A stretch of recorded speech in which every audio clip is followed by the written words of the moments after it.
6 donuts left. Because none of you were going to guess that. Who wants a donut? Who's counting? Who's counting? You want a donut? Bill?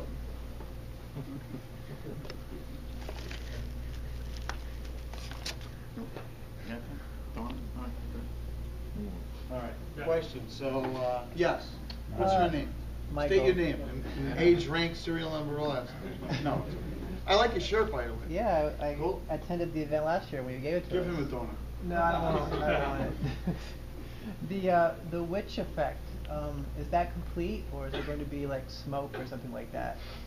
Or some kind of There'll be effect? smoke if the game is on fire. Could be smoke. We'll never say there won't be smoke. But Yeah.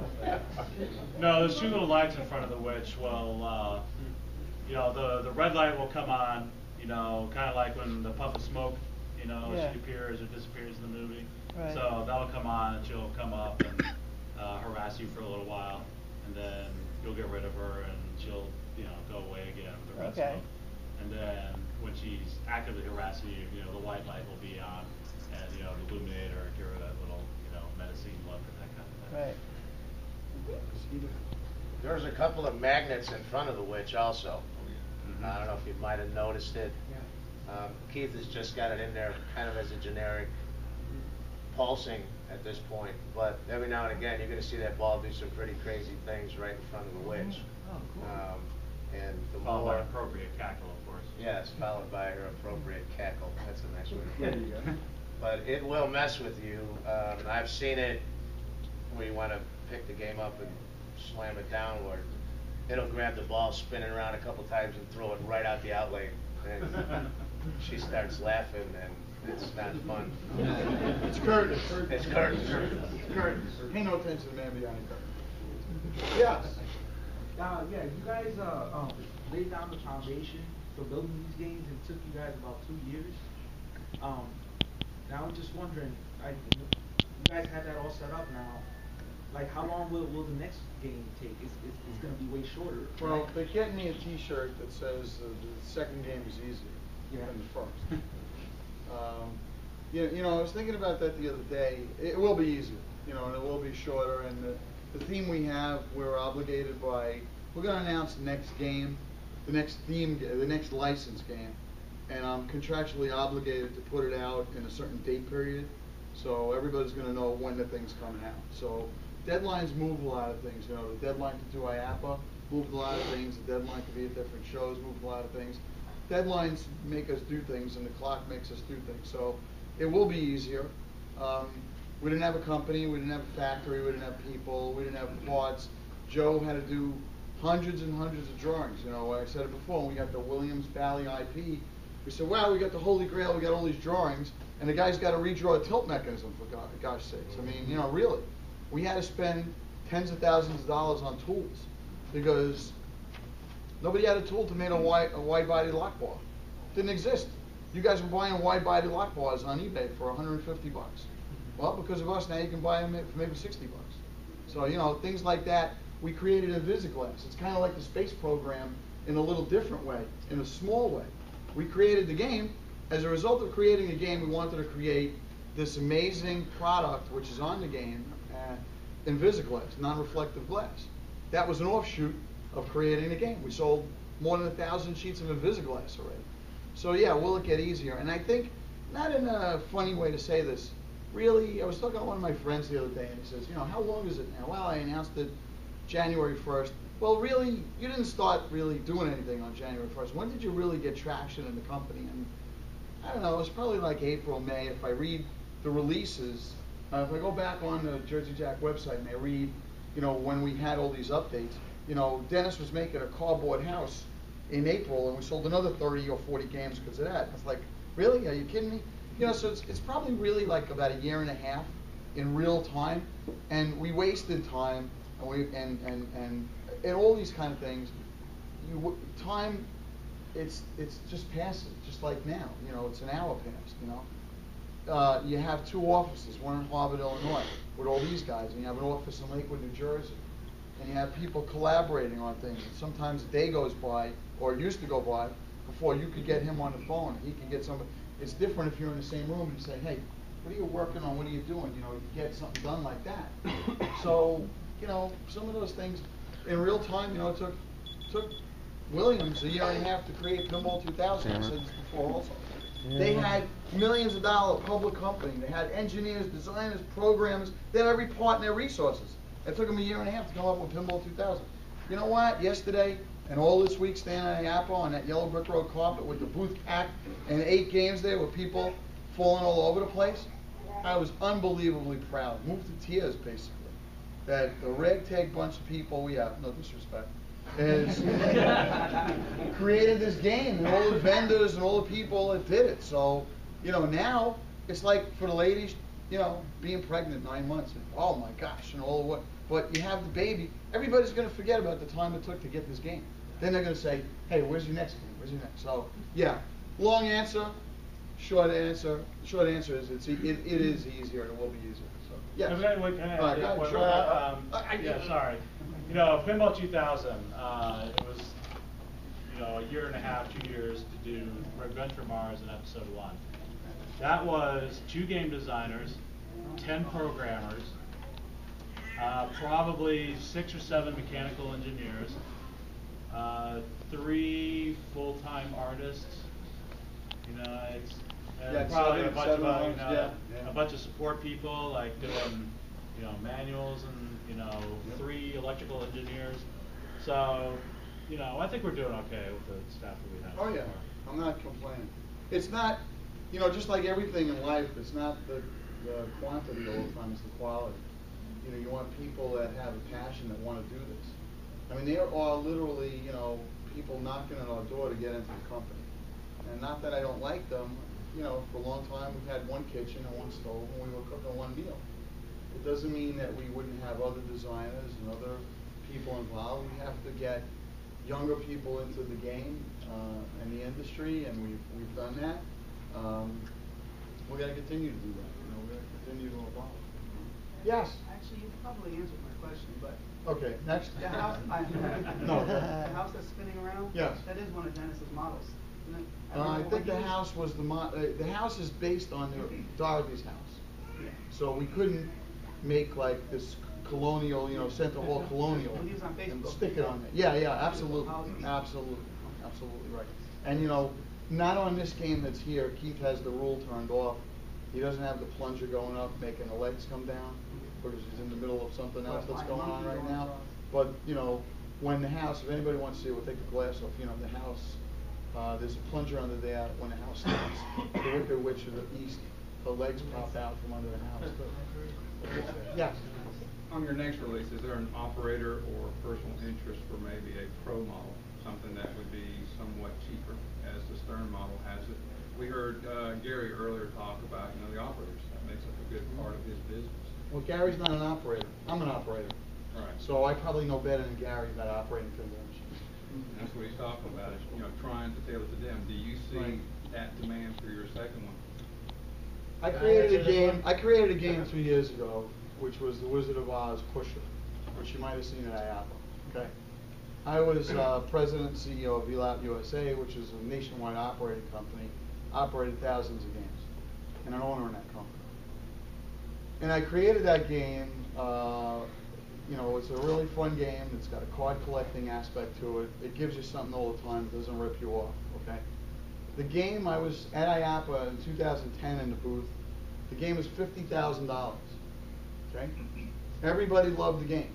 We sold no games. At the end of the show, my partner in Belgium said he's not building the game. Okay, because he didn't believe in the game. The game went to Universal Studios Orlando, and it really didn't make money because the people there didn't set it up the way I told them to set it up. But I didn't know that until 4 months later. Other games were beating it. When I went back to Universal Orlando, I realized they didn't operate it the right way. So when another game was built, and it came to the U.S., I was supposed to put it on the route in Great Adventure in Jersey, and I didn't do that. I forced it into a location in Jenkinson's, and my friend Bobby Hauser, who runs it down at Jersey Shore, which has been screwed up, we know. The night, you know, $50,000, that's more than their budget to buy anything, you know. It was June 9th, June 8th, it's going to get delivered the next day. And he called me up that night and said, listen, Jack, you know, we all talked about this. We can't get the game. There's just too much money. I don't know, we're afraid, you know. Bobby, you're not paying for it anyway. You know, yeah, but, you know, I don't know what's going to happen. You're not paying for it. So my best Brooklyn, I said, listen, tough luck. It's on a truck. It's coming tomorrow. Make room for it. I'll be there at 8 o'clock in the morning. Well, since you put it that way, I guess I'm taking it again. So that night I went there with my wife, and there was a crowd around the game.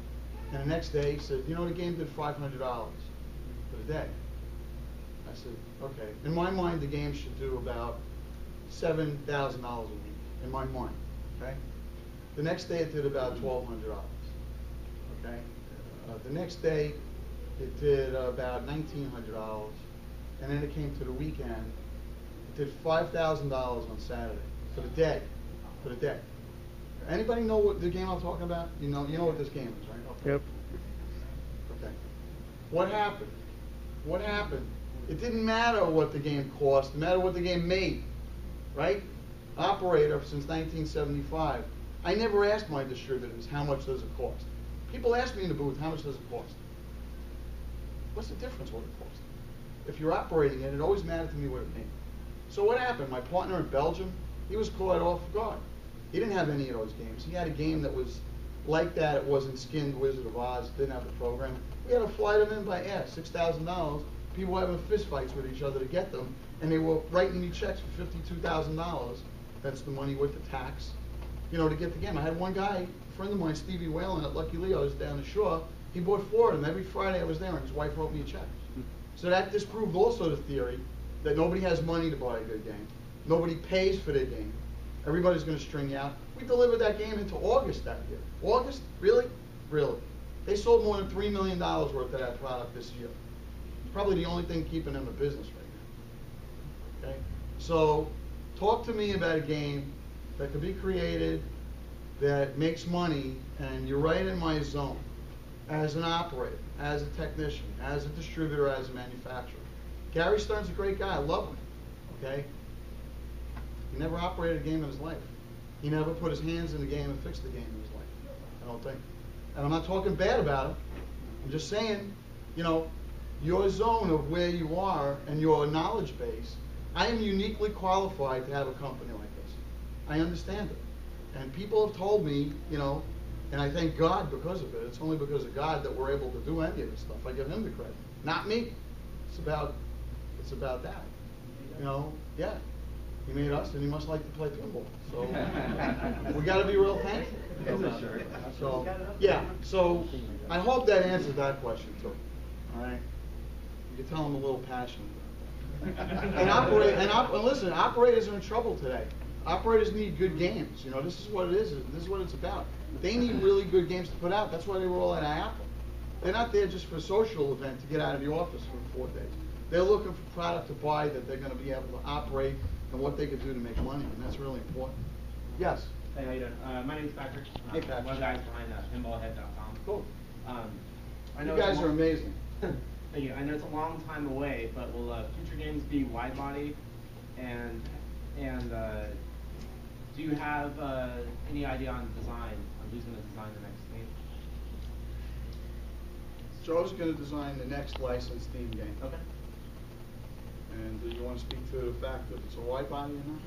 To me, our game, you can call it a wide body, but that's our standard as far as I'm concerned. Now, when we come out with a wide body, You better be ready. Did anybody see me playing Hercules before? No. What's the game that I was measuring? You were measuring a Gallium Genie. Oh, no, Genie. We'll play Genie out there. Now that's a wide body. Our game is standard. What I tell you about that game? What'd you tell me, Joe? I can't. I'm not going to. I'm not going to repeat it. No, I said what? Over my dead body? Or Right, something like that. But then you bumped your head or something. Yeah. Never But- say never. Yeah, Never go say never. play that game, and that's a wide body. As far as I'm concerned, I don't see us. I play all the other games, and now I'm so used to what we have that it's like why is this so small? It doesn't feel like a wide body at all. It doesn't. And I think that's a good thing, because quite honestly, I played a lot of pinball, as most of the people here. I'm not a fan of wide bodies. I think there's too much open stuff going on. But yours is does there not any feel like open that. stuff going on? No, I mean, no, that's no. the deal. That's and what there's I not mean. too much either, you know, because sometimes they're too crammed. So yeah, that's the nice thing about it. And you know what? It's only 3 inches. I mean, it's 3 inches, an inch and a half on the side. It Feels really right, though. doesn't seem like a lot, but you really can make more things happen with it. So as far as I'm concerned, that's our standard. So, and you will know when we do a wide body. My You'll first be time like, playing it, "Reach it felt real good. So. You know what I found though? I found that I'm around that game so much, obviously, for all this time. I play it, and then I go play a regular game, and it feels like a toy.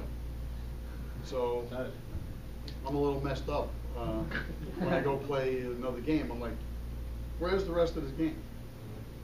I think it's like driving a big car and then driving a little car. They're both cars, but. Well, and that's actually one of the things I'd like to compliment you guys is that you brought a couple generations together here. My love of the old pinball and his love of the video games and the LCD screens. Right. Along those lines, though, price. You know, and I'm not a doctor or a lawyer. I guess the question is, how do we get it down to the lower level, middle class guy, you know, at some point? And I'm worried Stern's never going to get there, based on what I've seen, you know. So it really falls to you guys to kind of bring it down to our level, to be able to purchase an entry-level machine. And I'm kind of wondering, could you do it in modular? You know, it doesn't have to have the topper. It doesn't have to have some of the toys. And that seems to be where a lot of stuff I see on eBay is going these days, is all the toys are added on later on as upgrades. Can a machine be done that way? Can you set it up where people are purchasing additional style games to add on to it, like from the Witch's perspective, and the colors change? Just came back to life. You're just going to use my game. Yeah, so it's essentially just a starter game. I don't know if that's where you're eventually Well, headed. maybe we just give you the ball. There you go. Yeah. You know, soon, well, the microphone came back to life, huh? Yeah, That's great. You know, I don't know, Joe and Keith, you know, everybody's got a different idea about that here. My idea was not to make a shoe store out of our company. I didn't want to have all these different models. So let me go back to the operator thing for a minute, all right? I don't want to give a professorial answer, but I just want to answer the question. Okay? If I'm an operator, I'm thinking about the price of the game, right? Okay. Am I going to spend more money for the game or less money for the game? What's the answer? Less money, you said, right? Okay, good. So in the current product that was out there before our product was out there, the product that is less expensive is exactly what you said, right? It has less stuff on it, right? I don't know, I don't have one. But, you know, so if it's less expensive, it has less stuff. So that model already exists. So, you know, if operators want to buy that product, it's already out there. It doesn't exist with the marriage of the two, the electronic components that... Well, you know, I want to, no disrespect, I agree with you. You know, I'd like to buy a Mercedes and pay what a Chevy costs. I can't do it. There's no way in the world that we could take the product we're building at this level and sell it for much less money. So who's your market? I mean, there's no... Your market the collector, or your market the... The market is anybody that wants to buy the game. That's the market. The market is everybody, and apparently it's proven to be pretty good. Because, again, remember, we sell everything nobody needs to the collector market and to the home customer. And to the operator, we're going to sell them a game that makes them money. So from where I stand, I think we got the exact product that we need to sell right now. Because a product that's stuffed less already exists. So, you know, why do I want to build what already exists? I want to build something that doesn't exist. You know, I agree with you. You know, if there was a way to do it, you know, maybe we could find a way as we go along. But so far, we haven't found that way. Well, that's what I'm saying. There is a market niche out there. Right. Well, that's why the used market is what it is right now. That's why. Well, exactly. My family buys used because we can't afford new. Although we probably could afford a new stern. Mm-hmm. I don't know that we could jump to 7,000 to afford the beginning model of, say, the Wiz, for Right. that matter. Right. I'm just letting you know how it is, you know, from our Right. vantage point. Oh, I understand that completely. I respect that. Yeah, just to wrap up my Yes. question, okay? Gary's biggest market is the operator, and the operator's not going for an LE. They're going Right. for the pros. So Right. what you're saying here is, this is what an operator's gonna want, and they'll spend the extra money, which will make them more money. Operator is like the people from Missouri, okay? Show me. Show me the money. So if the game fills up with money, they go buy the game. I just told the story about the Wizard of Oz pusher. Yeah, yeah. That's So what- price is not an object to them. That's understandable. For people who want to just play the game though, on your website, is there gonna be a location? Yes, Finder? yes, or- yes. And so, I mean, We're gonna do that. pretty much solves the problem. I mean, if you wanna go play it. you Go can play it on route. Drive Right. where it is. Right. You know, if you're not willing to pay for the 7,000. Well, look, obviously, I think it's a great here's a game. product that, you know, it's not gonna be bought, I mean, frankly. it's not gonna be bought by the masses, unfortunately. We're not gonna build, you know, No. it's not gonna be like we're baking donuts, you know? They were baking donuts and they couldn't stand Well, business. then it's a stern. You know, a box, this thing is $2.99. So talk about economics, right? So here's a company that sold donuts, and these were $2.99, right? They couldn't stay in business, okay? Maybe if they made a little bit better product, or they kept up with the market, or they made something that was weight conscious or fat free or whatever, and they developed their model, instead of being a dinosaur and they're extinct now. By the way, the bag is empty. Okay? So, you know, when you have a business, look, let's go back to this. Shh. When you go back to this, right? You want your own room, we'll get your room somewhere in a hotel. No, I'm okay. So, if you think about this, if Henry Ford asked people, if Henry Ford asked people what they wanted in transportation, okay, they would have said to him, we want a faster horse. They wouldn't have said, we want an automobile, we want a motorized vehicle. You know, what we wanted to do was we wanted to give the player something they didn't even know they wanted. That was the product we wanted to create, okay? And that's what we believe we created. And look, time is going to tell. If I'm not standing here a year from now, and you look at the schedule and 3 o'clock Jersey Jack was supposed to be there and they're out of business, well, then you can say, guess what? You know what? I guess nobody wanted that. But I'll tell you, I've said it before, if a location wants a game and the operator can't afford the game and a location don't want to buy the game, we'll figure out a way to get them a game. On that note, I know that in the past you mentioned the possibility of leasing or financing. Yep, we're working on those too. That's Anybody got questions for Keith or Joe? Yes. This is more curiosity. You're talking about getting the games out to the distributors and everything within the next few months. How are you determining what markets you're going to roll out to first? What do you mean, what markets? Who? We're sending games. Cities, We're sending games to people that ordered the most games. Okay. So we have a distributor that ordered 30 games, you know, 20 games, 10 games, 40 games. They're getting games. Certain distributors are getting 2 games actually. So yeah, that's how. You got to allocate stuff, you know. Yes, sir. How much of the game, electronic-wise, was designed to be modular for the next game? You know, it can just be rolled in with, you know, less. Butch, you want to answer that question? I don't know why you're not up here. Why don't you answer that question? I'm just yelling back here in the back of the room. No, we're trying to, like the guys are saying, as Jack's saying, he's saying we're stopping, you know, stop changing things and quit and find a stopping point. We're trying to do that right now, but it's very hard because we know that there's little issues that need to be addressed, and we're tweaking. Even like our IO board is still, we haven't said okay, go build those yet, because we want to do just that. We want to make an IO board that'll be good for several games down the road. You're not, as somebody like myself that's going to be called when there's a problem and all over the country and people are having issues.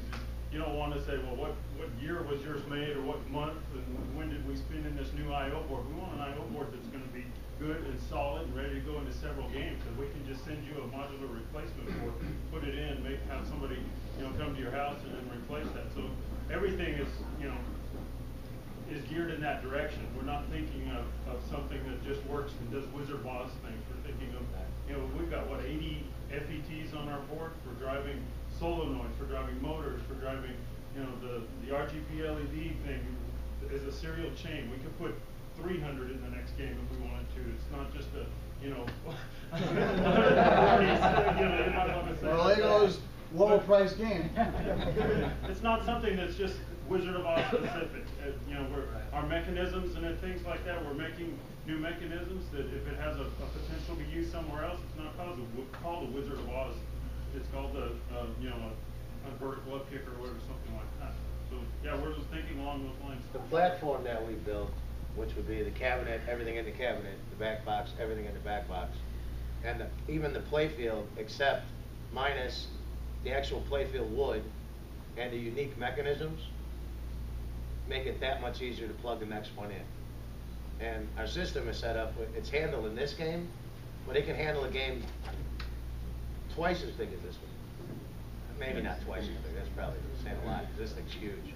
But Well, yeah, our switch matrix is twice as big as the other. It's an 8x8, it's an 8x16. So the platform to create space is all over our switch to matrix. create this platform is what added months to our process of getting this game out. That's another reason why the next one definitely will not take the time, because now we pull the playfield out and we put the new playfield in. If I could tell a quick story right there with Joe. First time Joe talks to me, he says, "Man, we're really getting ourselves in a bad way here because we're making such a big game this first time. How in the heck do you follow up this game, the Wizard of Oz? How do you make something better next time?" And I told him that you don't have to make it better. Make it as good, but do it faster next time. And we'll have everything in place to do that. Yes. You have an eye to the future. Since one of the discussion of the I/O board, I'm a hobbyist. I do a lot of electronics design myself, and I was wondering, are you planning on maybe offering that I/O board as a third-party product, sort of like the P-Rock pinball controller? I don't really see that. The reason we did this and didn't go with P-Rock or other companies like that is because we wanted to own this stuff proprietary, that we wanted to own the system. So, you know, we could have gone to P-Rock, we could have gone to board houses, we could have gone to China, we could have gone, you know, to the moon or whatever and had somebody do it. Our own people in our company design that and we own it. And that was important to us. You know, I don't know. I really didn't think about sharing that or what we did. Although the soundboard that we developed with Pinnovators is a board that we do offer to other people to use in their games. So, you know, I have some of that thought process. Maybe in that instance, it was because it was a partnership, and we both put resources in and thought about maybe another model to make revenue, so we'd be able to, video game company or somebody that would want that board because it's really very powerful, unique, and different. So, I don't know, again, I never say never, but it's not really a thought right now. You know, if you want to license it from me, see me afterwards, and I'll Yes. Well, the majority of your games, I guess the next 4 or 5 that you might have in the pipeline, will they be licensed, or are they going to be creative, just off the cuff? You know, I did say I wanted game number 2 to be a game that wasn't a licensed game. You know, again, things change and things happen. I do want to see a game that's not a license, but a theme. And there are a lot of ideas that we have internally, and there's ideas from other designers that have come to us with. So, you know, it's certainly not a game that we would pre-sell. Because if I tell you there's going to be a game about, you know, space travel, or there's going to be a game about a car chase, or there's going to be some other thing, it's really hard to picture what that would be. If I tell you it's a Wizard of Oz, you know, you can kind of envision, well, what is that going to be? When I tell you what the next game is, you're going to take that license, and then now you're going to have a frame of reference and look at what we did with the Wizard of Oz and say, aha, they have that license, and what could they do with that? And now you know, Joe told you, the next game is a wide body game. Well, that's our standard game, okay?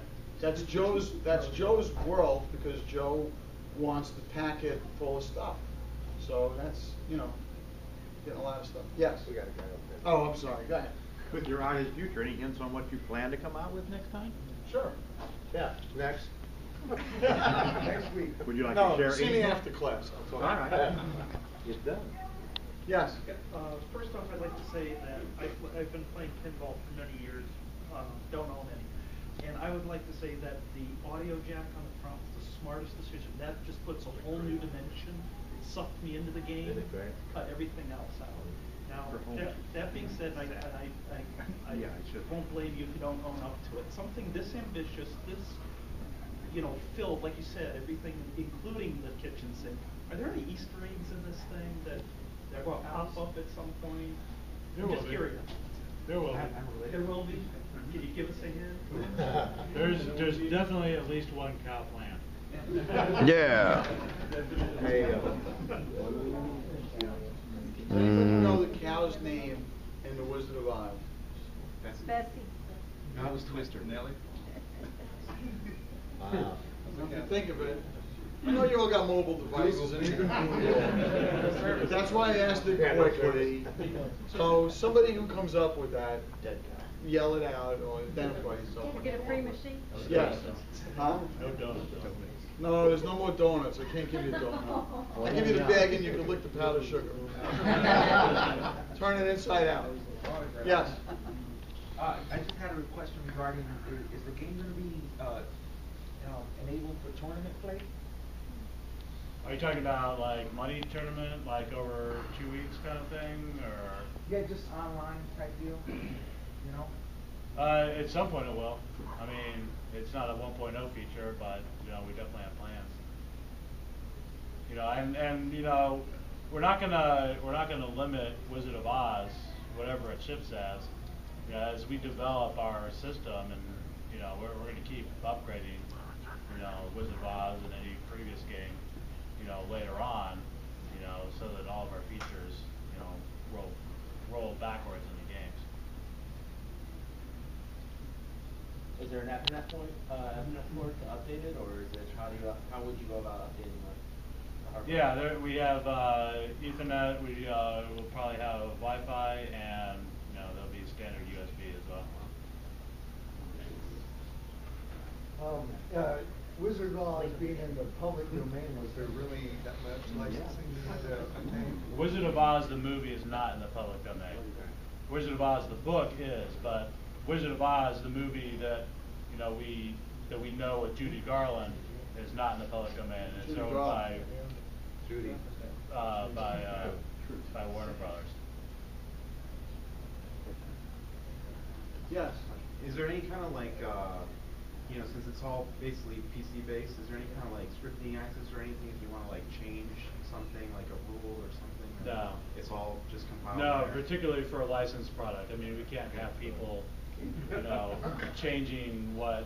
Since we deal with a licensor and we have to respect what they want done with their license or what they don't want done with their license, particularly Wizard of Oz, Warner Brothers is very protective of it, with Disney coming out with their own movie and that kind of thing. But once it leaves you,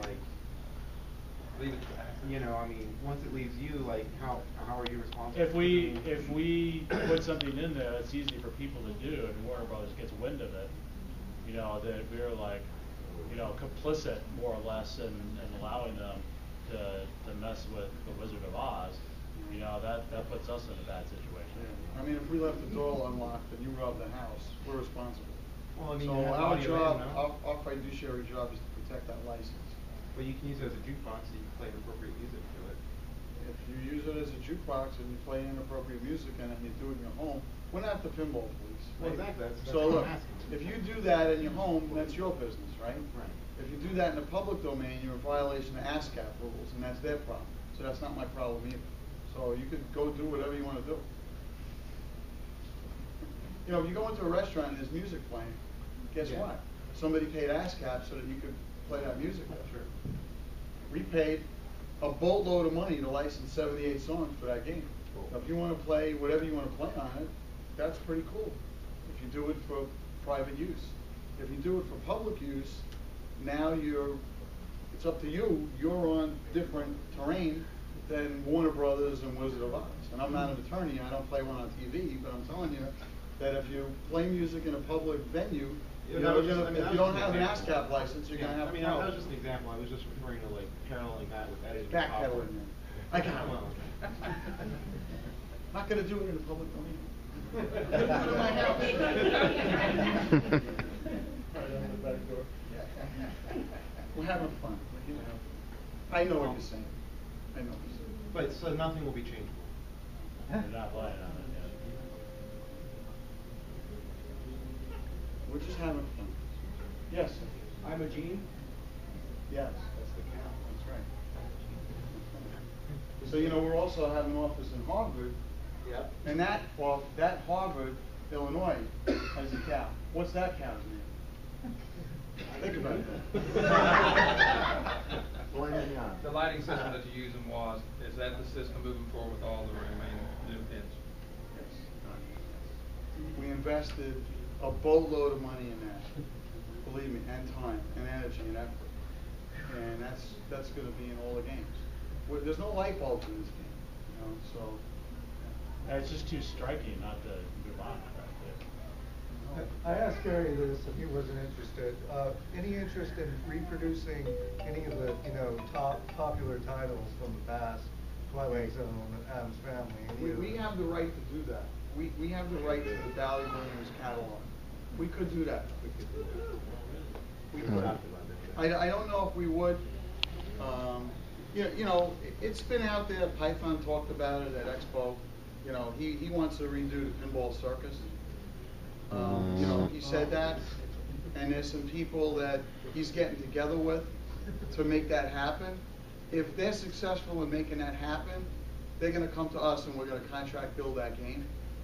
So it's Planetary Pinball, it's Bert from the Netherlands, Ministry of Pinball, it's Python Angelo, and they're actually working on this. It's not a secret anymore because Python's got a big mouth and he talked about it. So somebody registered, the Pinball Circus website the other day, and somebody applied for this or that, and so it's kind of out there.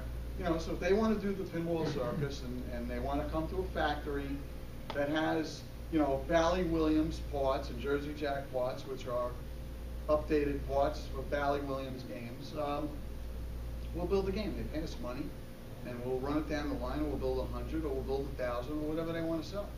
So I'm not against. More pinball is good. Predator and John Papaduke's things and all this stuff. It's all good. P-Rock. It's all good.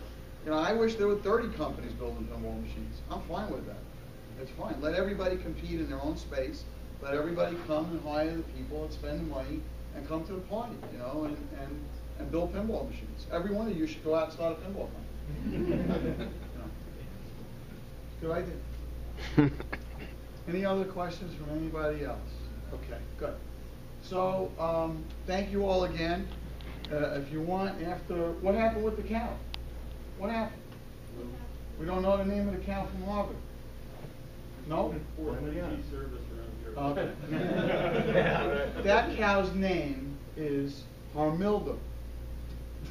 Okay, you would never get it unless you got online. So it's Harvard Milk Day.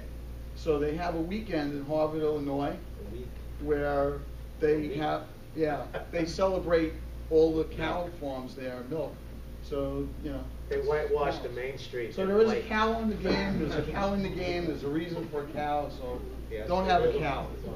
And that's a Simpson connection. Don't have a cow, man. Alright, so if you guys want to actually feel what a play field feels like, I know we didn't bring a whole game in here. If you want any brochures, we got brochures. And I think that's about it. Everybody, we want to wish everybody a blessed and happy Thanksgiving. Thank you, everybody. Thank you.